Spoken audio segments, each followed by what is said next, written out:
Assalamualaikum. Hello friends, welcome to our group. We are here to share the result of our extraordinary discussion with the theme of physiotherapy that is currently trending out there, namely Bell palsy. Yes, Bell palsy, we will explain in detail how cases of Bell palsy attack some humans and what are the characteristics and education of physiotherapy itself. Before then, that let me introduce myself. I am Anissa Noveli Helsinki, and I am with my two friends, namely Fania Zuhrotoljana and Preti Viola Nurmansyah. Happy listening. Prevalency Bell palsy in global in Indonesia. Prevalency global. Bell palsy is a relative common condition with a indesign ranging from 11 to 53 cases per 100,000 people per year, or approximately 0.011 to 0.053% annually.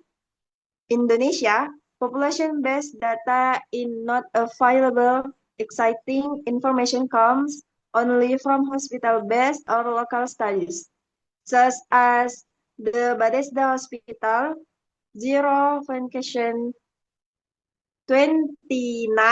to 0.35% of neurology outpatient visit, which can represent the general population. What is Bell palsy? Bell palsy is a neurological disorder that causes paralysis of weakness on one side of the face.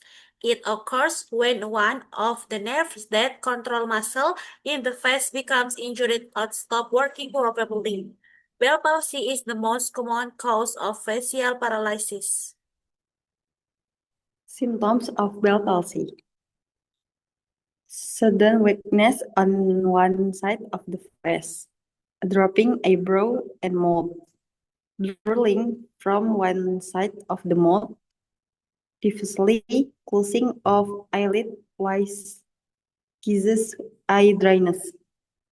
Possible the triggers of Bell palsy may include an exciting viral infection, such as herpes simplex or chickenpox, impaired immunity due to stress, sleep deprivation, autoimmune syndrome, infection of a facial nerve and resulting damage to the myelin sheath, inflammation brought on disorders such as Lyme disease.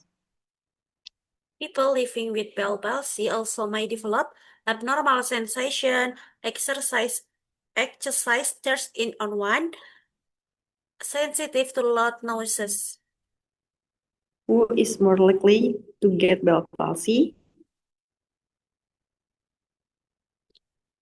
Bell palsy can affect anyone of any sex or age, but most often affect people aged 15 to 45. A risk factor is a condition or behavior that occurs more frequently in those who have a disease or condition, or who are at greater risk of getting a disease than in those who don't have the risk factor. Risk factor for Bell palsy include pregnancy, pre preeclampsia, obesity, hypertension, diabetes, and upper respiratory ailments. How is Bell palsy diagnosis and treat? Diagnosis and treat. A doctor will perform a physical exam to check for upper and lower facial muscle weakness on one side of the face, including the forehead, eyelid, and mouth. They will ask when the symptom began. During the exam, the doctor will rule out other possible cause of facial paralysis. There is not specific laboratory tests to confirm diagnosis of Bell palsy. What are the latest updates on Bell palsy?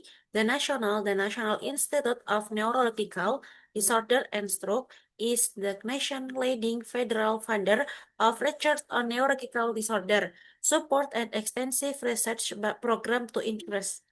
Scientists are studying the effect of facial paralysis surgery to understand its result on individual function and quality of life. That's all from us. Thank you for watching.